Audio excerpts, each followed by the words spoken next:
Assalamualaikum warahmatullahi wabarakatuh. Welcome to OD, Omah Diskusi. Di Omah Diskusi kita mendiskusikan apa aja, ya. Yang pasti diskusi kita kali ini semoga bisa berguna untuk Anda. Dan di malam hari ini kita kedatangan tamu yang kita undang gitu ya. Ini terkait beliau adalah generasi milenial ya. Tetapi profesi atau kegemaran atau kecintaan beliau adalah terhadap kebudayaan keris. Ini cukup menarik sekali karena di generasi milenial beliau sudah suka dengan keris. Saya sendiri aja yang generasi apa nih, generasi bomber apa itu yang masih bingung terkait keris gitu nah. Ada Mas Tony. Selamat malam Mas Tony. Selamat malam. Apa kabar Mas Tony? Sehat. Alhamdulillah, sehat. Mas Tony, saya agak tertegun usia jenengan masih muda gitu. Tetapi kayaknya sudah paham banget dengan keris gitu. Kalau paham sekali belum, tapi karena sehari-harinya bergelut dengan kekerisan atau tosan aji, ya mau tidak mau lebih tahu daripada yang tidak. Kan yang Ini kenalnya keris itu sudah sejak kapan gitu?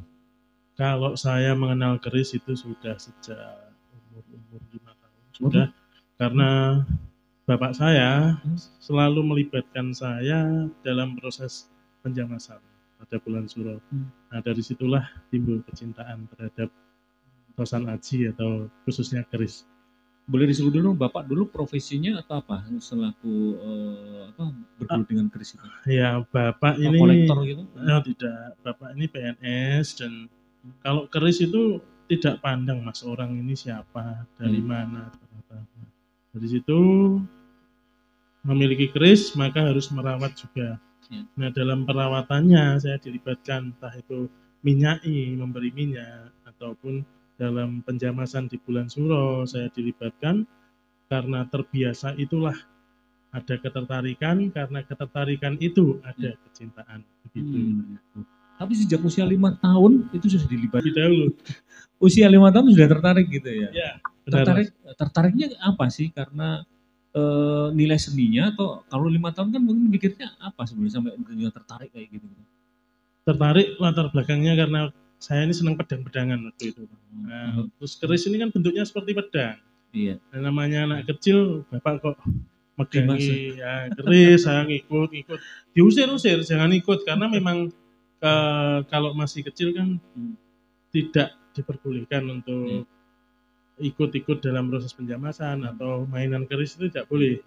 Nah, karena tertarik itu ya namanya kecil. Akhirnya benar-benar menggeluti perkerisan gitu, itu sejak mulai kapan? Akhirnya terlibat banget, akhirnya dengan mandiri mempunyai ketertarikan dengan hal yang keris kayak gitu. Iya. Kalau itu proses panjang Pak, dari mulai kecil itu kan masih ikut orang tua ngobrolin keris dengan tamunya atau temannya, saya mendengar. Kadang di pendopo kabupaten ada pameran juga, saya ikut. Nah di situ mengamati, juga mendengarkan pemaparan dari narasumber ataupun orang-orang yang berada di situ. Lama-kelamaan ingin lebih menggali lagi, dan akhirnya sekitar di tahun 2018 saya mulai belajar tentang penjamasan dan pewarangan untuk merawat itu.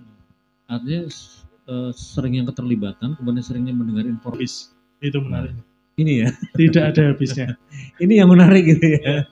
Karena ini ini barang dari era yang kita aja nggak tahu gitu ya. Mungkin dari abad ke-9 dan sebagainya gitu ya.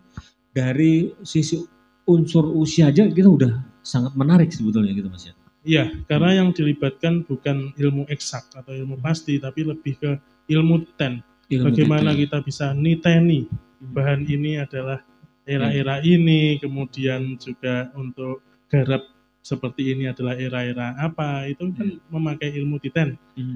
Nah di situ menariknya, karena leluhur kita dulu lebih banyak menggunakan ilmu titen. Apa contoh kalau yang lain? Petung Jowo, kemudian Feng Shui, apa semua itu sebenarnya ilmu titen. 2018. Itu memang harus ada persyaratan nggak sih untuk sebagai seorang penjamas dan sebagainya kayak gitu? Kalau tertulisnya tidak ada, tapi kalau ngomong sejarah dulunya, seorang penjamas itu, penjamas dan pewarang itu harus rata-rata sudah sepuh.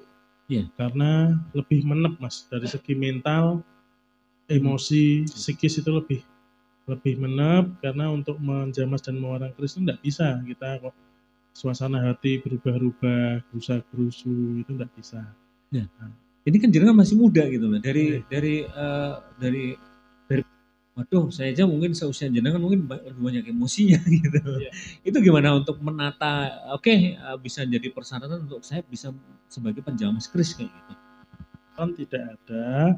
Lajeng kalau melanjutkan dari yang tadi, dahulu kala penjamas dan pewarang ini ilmunya sinengker. Tidak seperti sekarang yang kita buka di online, itu kita ada tutorialnya atau apa. Itu mudah untuk belajar. Kalau dulu itu sangat sinengker. Sinengker itu tersembunyi? Tersembunyi. Kebanyakan hanya kalangan-kalangan dari keraton yang mengerti bagaimana menjamas dan bagaimana mewarang. Gitu. Karena senjata ini memang lebih identik dengan zaman keratonnya gitu ya? Atau apa?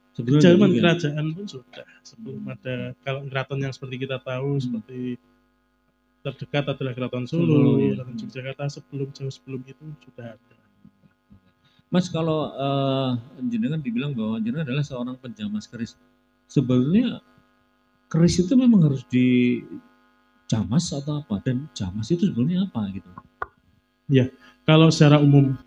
Nah, jadi kalau menjamas itu lebih ke bagaimana membersihkan bilah keris itu sendiri, dan juga ya kaitannya dengan esoteri atau doanya bagaimana supaya ya yang berkaitan dengan yang tidak terlihat. Nah, tapi kalau pewarangan itu lebih ke eksoteri atau pada fisik yang terlihat. Yang tujuannya adalah pertama melindungi bilah dari karat. Apabila terpaksanya ada karat tidak langsung terkena pada besi.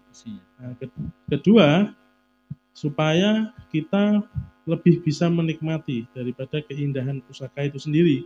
Karena dengan diwarang, dengan pewarangan yang tepat, akan tertafsir pamor ini pamor apa. Nah, begitu. Atau bisa kita, atau gimana? Sebentar. Oke. Penonton ya, yang nonton kita di sini gitu ya. Kita belum jelas dulu Mas, ini penjamasannya seperti apa. Jangan orang dulu deh. Kayaknya saya juga penasaran gitu ya.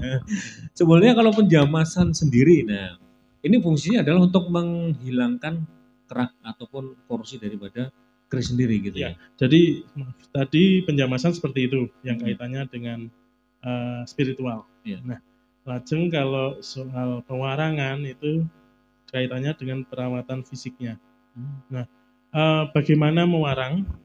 Mewarang itu step pertama kali yang harus dilaksanakan adalah Kenapa begitu? Karena karat itu sifatnya seperti kanker, Pak. Nah, semakin dibiarkan dia semakin menggerogoti bilah. Nah, kemarin banyak saya temui keris-keris dari warga Magetan ketika saya ada program 50 keris milik warga Magetan gratis penjamasan dan pewarangan. Itu banyak ketika dilolos bilah itu utuh, bilah kerisnya, tapi berkarat tebal. Nah, setelah kita bersihkan tinggal separuh atau bolong-bolong karena dimakan oleh karat itu sendiri. Yang pertama menghilangkan karatnya atau apapun yang ada yang seharusnya Pak harus putih bersih sampai dengan putih bersih. Setelah bilah itu putih bersih, kita lakukan tahapan pewarangan. Pewarangan itu dengan melapisi bilah keris ataupun tombak ataupun tosanaji lainnya menggunakan cairan yang salah satu bahannya adalah warangan. Nah, warangan ini mengandung arsenik. Nah, sehingga setelah dilakukan pewarangan ini bahan-bahan yang terdapat pada bilah nampak terlihat jelas. Karena kalau yang baja itu akan nampak terlihat keabuan, kemudian yang besi itu berwarna hitam, dan untuk pamor itu bisa putih atau silver, macam-macam tergantung dari bahannya. Yang jelas kalau pamor, artinya kalau pewarangan itu artinya melihat karakternya dari bahannya, dari apanya gitu. Iya, kita dengan pewarangan yang tepat itu akan terlihat. Tapi kalau ada pewarangan yang hanya hitam, hitam aja itu ada. Tidak bisa melihat dengan jelas secara visual bahan dari keris tersebut. Ya tadi, yang baja adalah lebih abu-abu, yang besi dia lebih hitam pekat, kemudian yang pamor dia akan lebih cerah. Mas kalau mungkin ya bagi masyarakat, ini kan masyarakat ternyata masih banyak menyimpan keris gitu. Tetapi mereka mungkin terputus atau tidak tahu atau kurang memahami terkait perawatan keris gitu. Nah untuk penjamasan sendiri atau pembersihan keris itu idealnya itu berapa bulan sekali atau berapa tahun sekali gitu? Kalau penjamasan serta pewarangan itu terlihat bilah itu kusam, kemudian nampak ada karat pada bilahnya, atau bagian manapun lah di keris atau tombak atau tusan aji lainnya sudah ada karat, segera mungkin dilakukan penjamasan atau pewarangan. Mas kalau penjamasan itu sebenarnya apa? Dia menggunakan bahannya apa? Kemudian apa dibilangnya step by stepnya seperti apa gitu? Boleh tahu nggak ini ya? Boleh. Ya. Jadi kalau ada pemirsa atau warga yang ingin melakukan mutih dulu ya, proses paling tahap awal itu proses awal adalah menghilangkan karat, itu dengan menggunakan air kelapa. Air kelapa, karena ini juga kejadian lucu, ada warga Magetan ngontak di WA, Mas saya pengen mutih sendiri, kesanin jenengan lebih ringan untuk melakukan pewarangan. Ya saya bilang, Pak, panjenengan tumbas mawon air kelapa direndam ya waktu berapa jam, dilihat lagi digosok, karatnya sudah rontok sampai dengan bersih. Lah emang berapa hari Mas? Tidak bisa berapa harinya karena kita harus mantau. Nah, kemudian beliau sampai dengan saya tunggu 3 hari, tidak ada ngontak lagi, seminggu baru ngontak. Mas ini seminggu kok nggak kenapa-napa, kok cuman berubahnya sedikit gitu. Jangan foto tuh Pak, jangan foto banyune ya, di foto airnya ternyata lah ini kan lebih bening, ini kan artinya degan.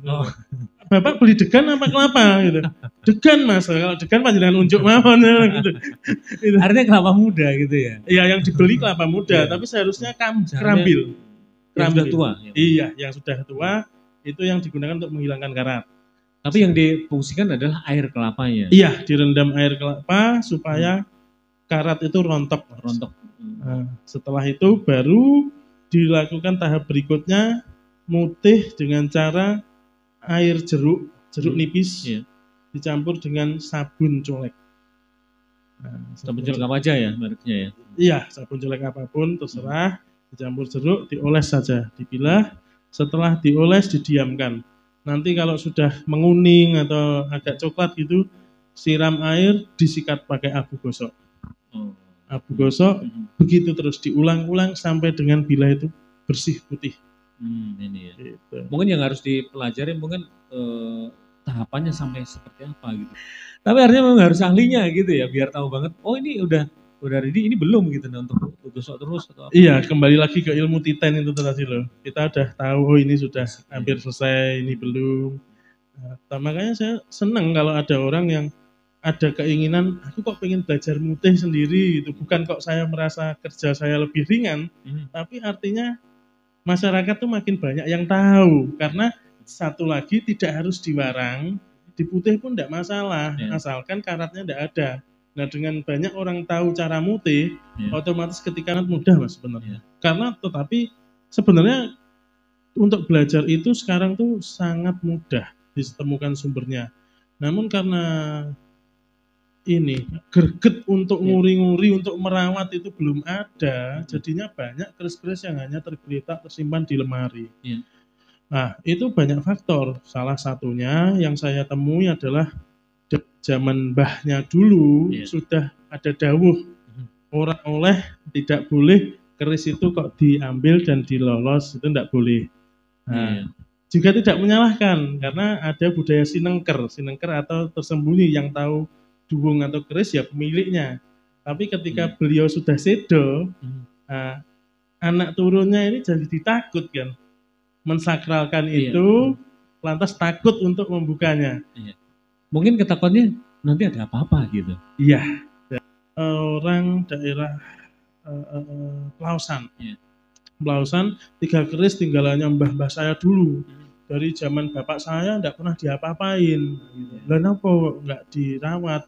Takut, Pak. Karena katanya malati atau ya yang begitu-begitu. Itu sebenarnya sugesti gitu ya? Iya, ya begitu. Jadi enggak masalah sebenarnya dilolos. Dilolos enggak apa-apa, dibersihkan niatnya kan baik. Supaya tidak rusak. Karena kalau didiamkan berkarat bertahun-tahun bisa habis itu bilah. Yang seperti contoh yang tadi gitu. Iya, benar. Itu ceritanya berapa tahun sampai tinggal separuh kayak gitu? Sudah puluhan tahun loh, seorang dia punya bapak, bapaknya ada bapaknya lagi kan mbahnya itu sejak bapaknya sudah tidak dirawat sama sekali ya. Bisa puluhan tahun, Mbak itu. bisa puluhan, bisa ratusan kalau 3 generasi gitu Mas ya. Iya. Tapi artinya gini Mas, untuk menghilangkan pemahaman bahwa waduh ini ya itu tadi malati, kemudian padahal memang ini adalah besi gitu ya, dan besi butuh dibersihkan, dirawat agar seperti itu tidak berkarat dan sebagainya. Nah ini apa yang harusnya dipahamkan oleh masyarakat gitu, bahwa setakut apapun, mungkin semalati apapun itu memang harus dirawat seperti itu gitu. Jadi untuk masyarakat terutama Magetan ya, kalau di rumah panjenengan ada dubung pusaka mau baik keris, ombak, tinggalan dari leluhurnya, baiknya semakin dibiarkan sama dengan kita tidak peduli dan nanti bisa rusak bilahnya. Jadi dibuka aja. Ketika berkarat boleh monggo dilakukan mutih sendiri seperti tadi yang sudah disampaikan, atau kalau tidak berani saya bisa bantu. Yang penting jangan sampailah peninggalan leluhur ini tersia-siakan. Iya. Gitu. Karena mungkin nilai kandungan budaya sudah ditetapkan oleh UNESCO. Iya, UNESCO. Ya, bahasanya ini adalah warisan budaya tak benda. Tak benda.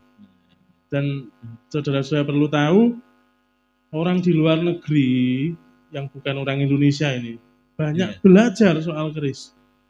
Bagaimana merawat, bagaimana membuat, bagaimana filosofi, dan lain-lain. Masa kita yang tuan rumahnya mau acuh tak acuh karena ketakutan. Nah, ketakutan yang nggak beralasan ya. Iya. Dan memang seharusnya kalau Anda punya keris ya, nah ini harusnya bisa berkonsultasi, mempertanyakan apa sih yang Anda takutkan gitu. Ketakutan yang justru berbahaya karena tidak tahu gitu Mas. Iya, benar. Nah, ini jadi ya mungkin kalau Anda masih meragukan dan sebagainya terkait ketakutan itu, Anda bisa langsung menghubungi Mas Tony gitu ya. Ada di bawah. Ada di bawah. Tapi sebelum kita lanjut, yang masih semakin menarik perbincangan kita terkait keris, karena kalau saya bilang sih setiap keris itu punya cerita sendiri gitu. Nah Anda bisa ya nanti bertanya atau memberikan komentar terkait tayangan ini ya di tayangan YouTube Laut TV. Nah silakan Anda bisa meninggalkan pesan di sana, nanti akan kita bacakan atau ya apapun yang Anda pesan di sana. Nah, coba nanti akan kita cross check langsung dengan Mas Tony. Karena sequel kali ini saya hanya membahas untuk penjamasan keris. Karena ternyata masih banyak misteri keris yang perlu kita ungkap gitu ya. Tetapi yang kali ini kita akan terkait bagaimana sih kecintaan Mas Tony terhadap keris dengan cara penjamasan. Kita lanjut Mas Tony. Nah, kalau tadi kan warongko gitu ya? Apa? Warangan. Nah, memang ada berapa proses untuk proses penjamasan seperti itu? Jangan finishing selesai, kita beri minyak, disimpan. Nah, kalau sudah dari saya kembali pada panjenengan misalkan, ya dirawat secara rutin, baik seminggu sekali atau 2 minggu sekali diberi minyak, tujuannya supaya karat itu tidak tumbuh. Dan satu, jangan sampai bilah itu dipegang. Bilah keris atau bagian-bagian di keris itu dipegang besinya, karena itu bisa memancing karat untuk tumbuh di situ. Ya. Itu sebenarnya bukan buahnya itu tadi gitu Mas. Benar. Mas mungkin boleh dikasih lihat dong, sebenarnya seperti apa bentuk keris yang harusnya kita memperlakukan seperti apa terhadap sebuah keris itu gitu. Oke. Jadi kalau keris sendiri ada katakanlah adab ya, tradisi untuk bagaimana kita memegang dan bagaimana kita melolos keris itu sendiri. Nah, karena keris ini banyak nilai-nilai positif, nilai-nilai budaya yang bisa kita aplikasikan dalam kehidupan sehari-hari. Contohnya begini, Mas Koco. Saya dan jenengan otomatis kan dari segi usia lebih sepuh panjenengan. Iya, benar. 2 kali lipat kayaknya. Begitu. Nah, Iya. untuk memberikan kalau maringaken datang panjenengan, saya yang di bawah tangannya. Nah, panjenengan menerima itu di atas. Sebaliknya, kalau panjenengan memberikan pada saya, jenengan di atas, saya menerimanya di bawah. Ini kalau jenengan pemiliknya atau apa? Hal ini? Tidak soal pemiliknya, tapi soal umur. Walaupun itu milik saya, jenengan ini bukan miliknya. Lebih tua gitu ya? Nah, Mas, saya mau nanting itu megang, monggo, bawah saya, karena umur saya lebih muda dari panjenengan. Ini adab sebetulnya ya? Iya. Dan ini adalah serta-merta berikan nyong itu enggak. Ini artinya apa ya? Pengertian atau pitutur yang luhur sebetulnya. Iya. Karena apa? Kita tuh harus menghormati yang lebih tua. Kayaknya Larus begitu. Makanya kenapa saya lebih muda, saya di bawah. Itu. Oh gitu ya. Begini. Nah, saya harusnya nerimanya begini. Iya, dari atas gitu. Sebaliknya, jenengan beri saya juga dari atas gitu, saya menerima dari bawah. Gini. Ini salah satu adab ya. Ini baru satu gitu ya. Baru satu. Untuk menyerahkan. Gitu ya. Untuk melolos pun juga, untuk melolos bilahnya. Jadi tidak kita buka gitu langsung, tetapi kita begini, terserah mau hanya cuman gestur atau melibatkan rasa itu boleh. Jadi kalau saya itu lebih ini adalah rasa, kemudian saya buka, yang bergerak adalah warangkanya, bilahnya diam. Ini pelan-pelan. Nah, lantas setelah itu kita dengarkan, seperti seolah mendengarkan karena di telinga. Nah, setelah di telinga baru kita amati. Ini juga menurut saya baik juga di keseharian, karena kita merasa, kemudian kalau sudah ada rasa kita mendengar, kalau sudah mendengar kita melihat. Artinya jangan mudah mempercaya langsung apapun input yang masuk pada telinga kita lihat dulu kebenarannya gimana. Seperti itu contoh kecilnya. Begitu ya. Nah ini ya satu pelajaran lagi yang bisa kita petik gitu Mas ya. Ternyata filosofinya adalah jangan langsung percaya ya. Mungkin sekali melihat langsung percaya jangan, harus didengarkan juga. Dengar juga. Kita punya indera pendengar ya, didengar. Dengar, dilihat. Dilihat, bener enggak gitu ya. Iya. Itu filosofi yang terkandung di adab yang kalau kita melolos keris itu tadi. Tapi sebetulnya Mas kalau tadi jenengan bisa merasa mendengar, memang ada perbedaan nggak dengan keris satu keris dengan keris yang lain? Iya, ini monggo panjenengan. Ya. Begini ya? Ya benar. Kayak gini dulu. Nah agak atas lagi. Nah itu sampean ya apalah, assalamualaikum atau kulon nuwun atau apa. Nah mulai dibuka warangkanya yang gerak ke atas. Pelan-pelan dibuka. Nah sudah, panjenengan ke samping telinga. Nah kemudian dilihat yang ujung ditempelkan kuku. Iya, nah ada rasa enggak? Rasa yang timbul dari sebelumnya yang berbeda? Saya sarungkan dulu.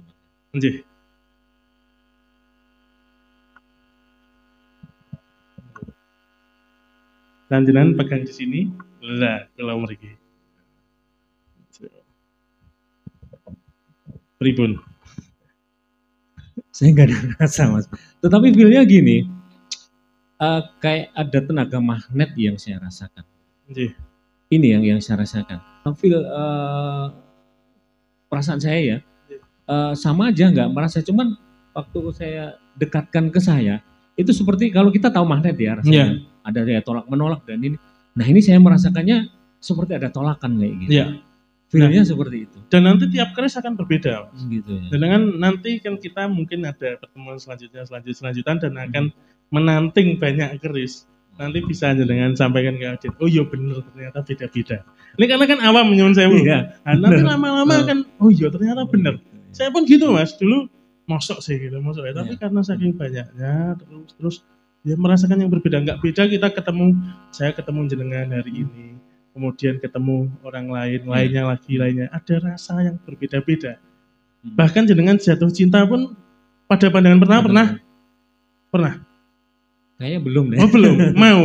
harus proses gitu. Iya. Anjir. Karena mungkin daya tariknya adalah kita pengen tahu. Ya kalau kita kan, waduh, zaman dulu bagaimana menempahnya, zaman dulu bagaimana mencari bahan yang bagus seperti itu gitu ya. Karena usia ratusan tahun benda ini masih bertahan gitu ya. Iya. Karena dengan perawat habis, pasti bilah itu habis.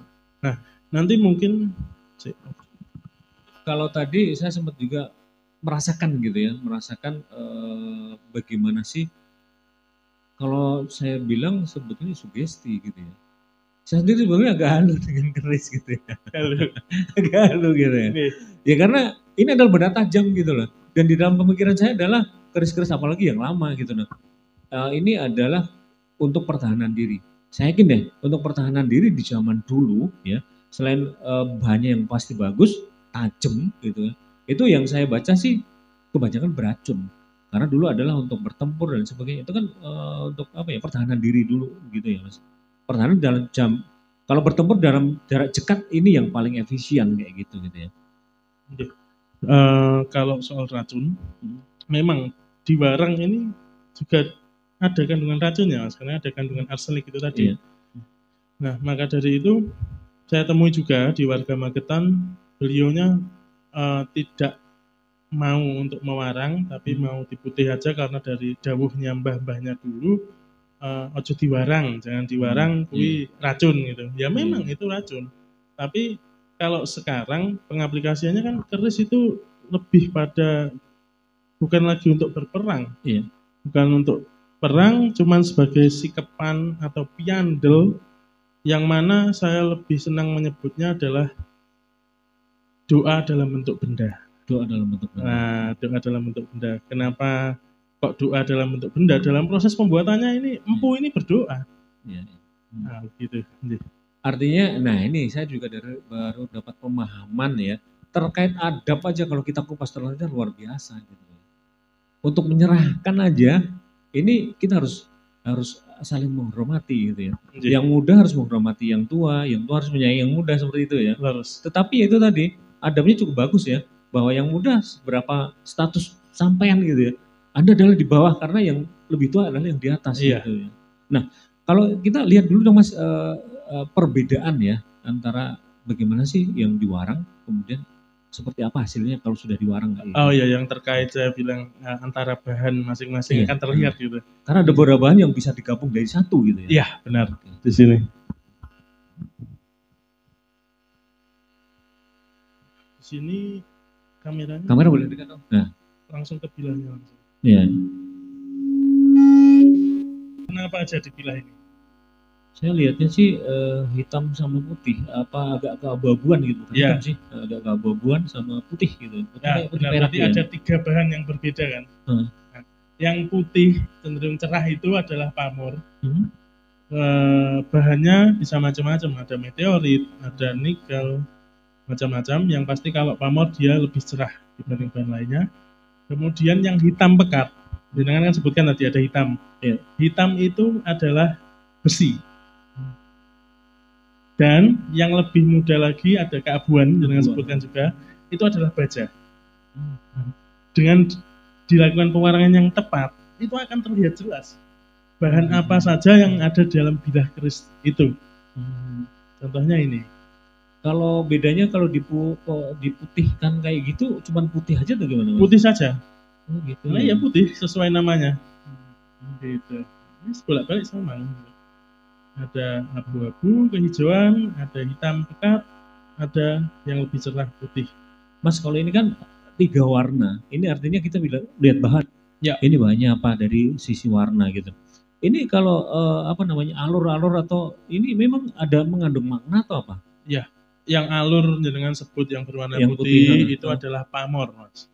Nah, pamor itu banyak macamnya dan pamor merupakan simbolisasi dari doa empu. Nah, kayak contoh kalau lebih udah ini, bukan sama demit, bukan. Nah, lagi-lagi nih kalau di masyarakat banyak keris itu musyrik, keris itu syirik dan lain-lain. Syirik musik itu tempatnya di sini, Mas, bukan di bendanya. Nah, begitu pula makanya saya sebut ini adalah doa dalam bentuk benda. Gitu. HP pun bisa jadi musyrik kita ya. Oh, bisa saja. Apapun letaknya di sini, bukan sini, bendanya. Dan sebenarnya filosofi keris yang sempat saya baca, bagaimana lo, bagaimana ujung, bagaimana bawah, itu sebenarnya menuju ke yang maha satu sebetulnya. Benar, Mas. Jadi keris itu malah lebih ke ketauhidan. Bagaimana kita percaya pada yang maha kuasa. Nah, kalau ini kan terkait pemahaman jenengan terhadap keris gitu ya. Masyarakat kebanyakan yang dia mencoba mempelajari keris lebih dalam, kebanyakan mereka sudah paham. Justru keris itu adalah ketauhidan. Ya. Gitu. Mas, kalau tadi pamor yang jenengan hunus tadi apa nih pamornya itu? Tadi kayak ini saya bahas. Karena saya tadi mau tanya, kayaknya belum kesampaian gitu ya. Sorry. Nah, kalau pamor yang tadi atau bentuk kerisnya juga simbolisasi doa dari empu itu tertuang pada pamornya. Nah, jika ini dapur brojol dengan pamor manikem.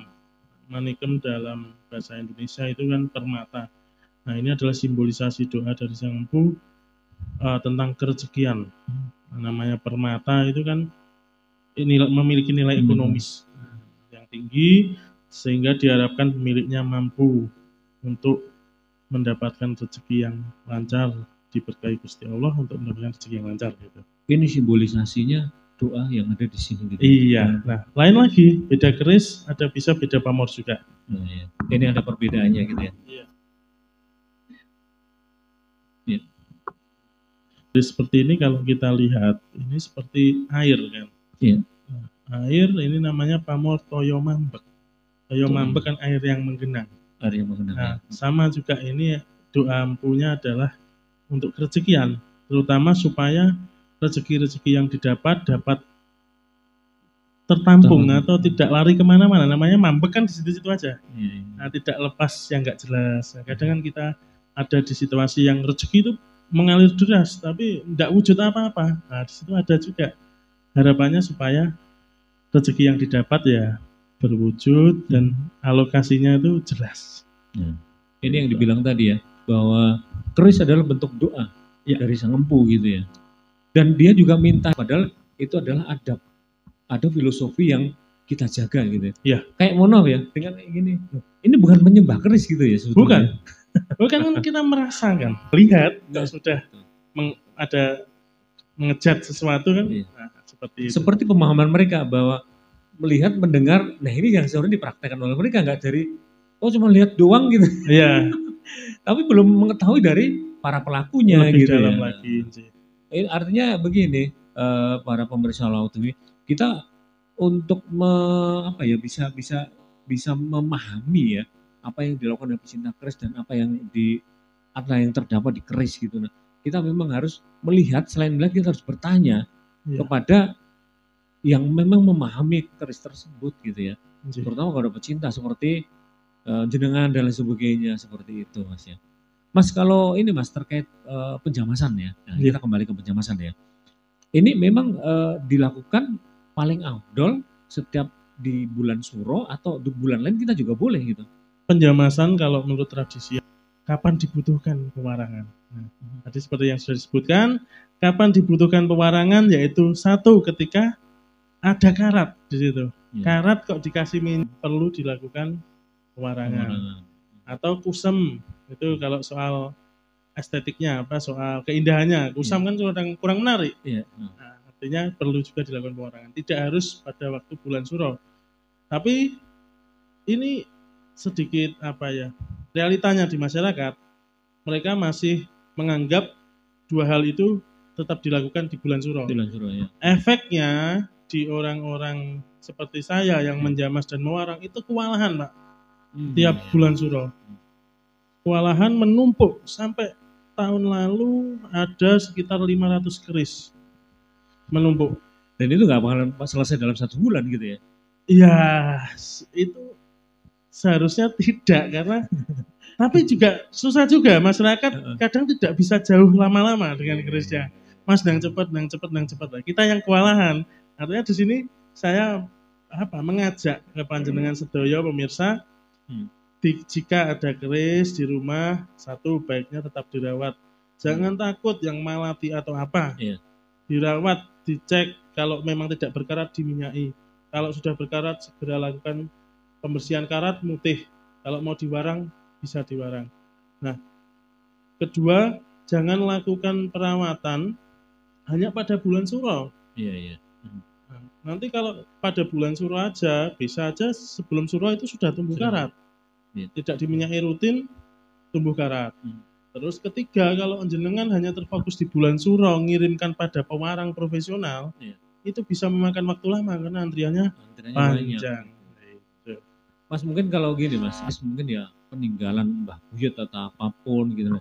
Apa yang harusnya dilakukan oleh pemilik pemilik keris tersebut gitu.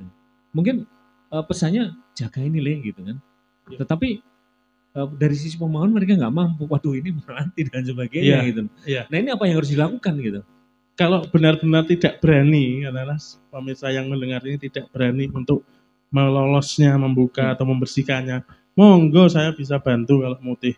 Jenengan lakukan, kalau takut ya bawa ke saya, tak buka nih, mau jenengan putih piyambak monggo. Iya. Yang pasti ya kita semua harus sama-sama peduli, sama-sama menjaga dan merawat, melestarikan. Iya. Itu. Nah mungkin pertanyaannya gini Mas, seberapa mahal? Saya boleh nggak sih tahu price atau biaya untuk perawatan dan lain sebagainya gitu? Boleh nggak sih?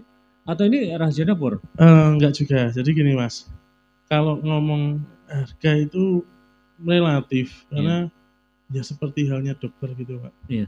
Kalau dokter orangnya nggak mampu, masa mau maksa narik gitu. Gitu. Bahkan yang kemarin Yang terakhir gratis ada berarti? 50 bilah itu saya gratiskan. Iya. Tapi kalau umumnya itu adalah start dari 50.000. Dari mulai mutih sampai pewarangan itu start 50.000. Ada yang 100, ada yang jutaan pun ada. Nah, tergantung itu teknik yang digunakan juga.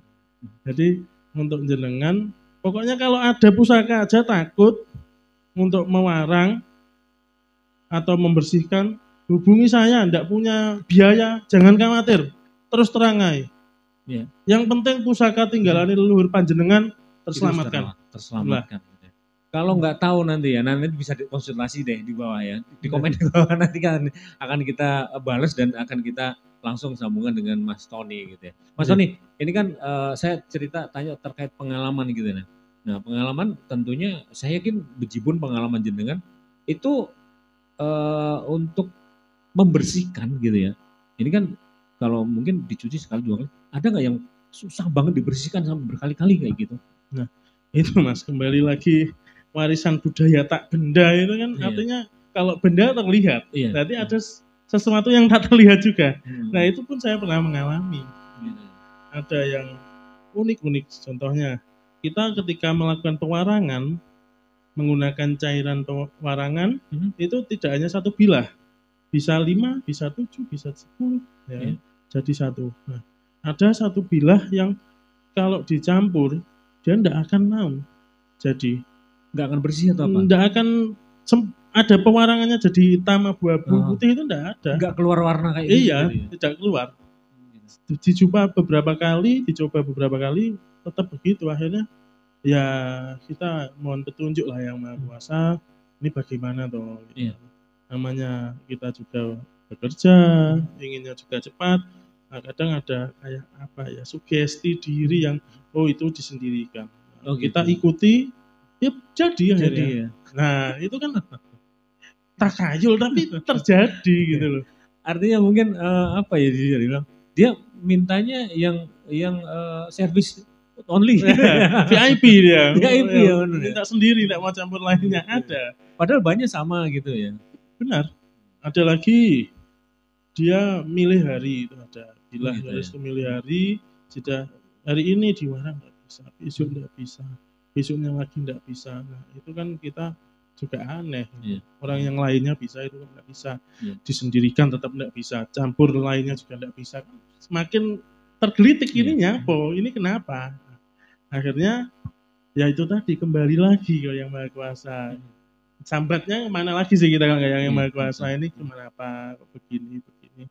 Nah artinya ya ditunggu, rasa ini akan ada kayak feeling atau gimana ya, pada hari ini diwarang insya Allah jadi. Iya. Nah itu pernah terjadi, pada hari itu diwarang jadi. Secara logis wong yang lainnya bisa gitu Nah, ya. ya Tetapi seperti realitanya yang ditemukan hal seperti itu gitu. iya.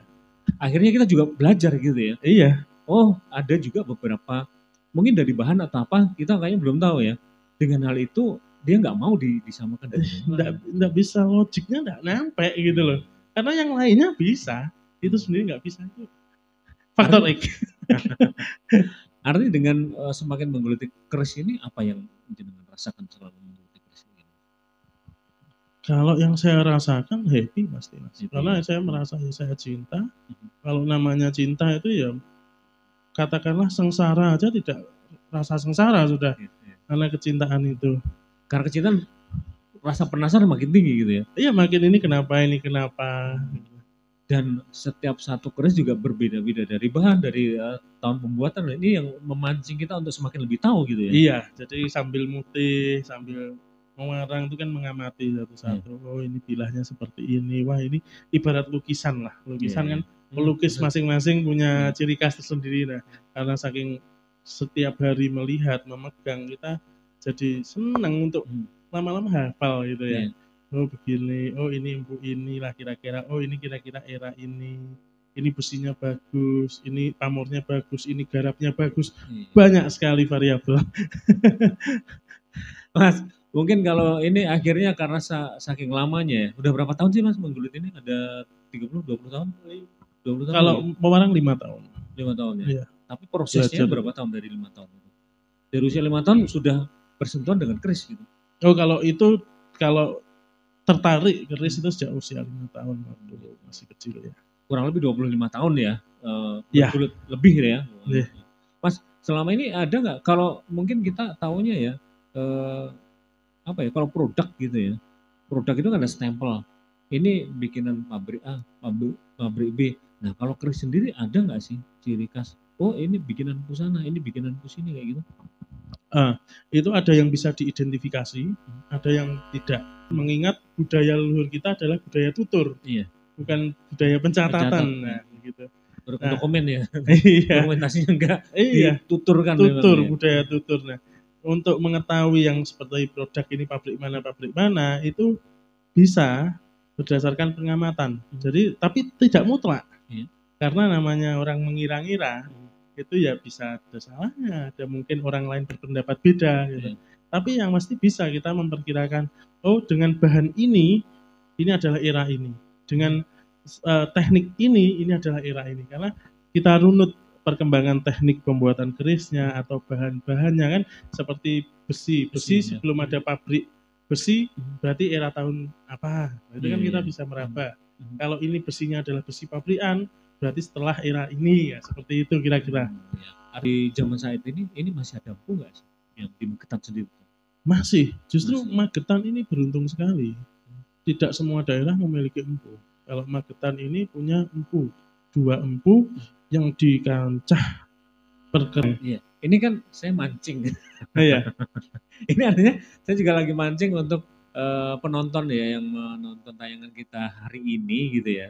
Nah, kalau tadi Mas Tony sudah menjelaskan apa sih itu penjamasan, fungsinya untuk apa gitu. Nah, yang pasti dari Mas Tony aja kita banyak belajar terkait adab ya. Karena keris itu ternyata membawa informasi yang banyak sekali. Bahkan untuk membuka aja itu adalah adab gitu, dan itu banyak sekali informasi yang kita dapatkan gitu.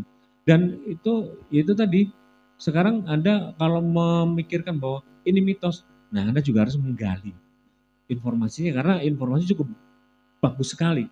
Bahkan untuk menyerahkan keris saja itu kita melihat iki sing tak kayak iki nomor gitu ya. Nah, makanya ini adalah budaya leluhur kita yang terbalut di dalam sebuah keris gitu ya. Terus. Kalau Anda memang penasaran ya dengan cerita keris pembuatan seperti itu, karena Mas Tony tadi bilang bahwa di Magetan masih ada empu ya, yang masih produktif. Masih gitu. produktif dan terkenal. Nah, mungkin pemirsa kalau tahu bisa ditulis di kolom komentar. Nah, empu siapa di Magetan yang ditahu tulis. Nah, ini challenge. Nah, ya, ayo ditulis. Nah, nanti akan kita undang. Nah, kalau Anda tahu, kasih tahu siapa yang harusnya diundang. Empu siapa, di mana alamatnya. Karena kalau yang dikenal di kancah perkerisan nasional itu ada dua. Ya barangkali ternyata ada lain-lainnya, Pak. Kita kan tidak tahu. Nah, artinya monggo ditulis. Nah, monggo di komen gitu. Di komen. Tapi kita nggak cuma menghadirkan Mas Tony gitu.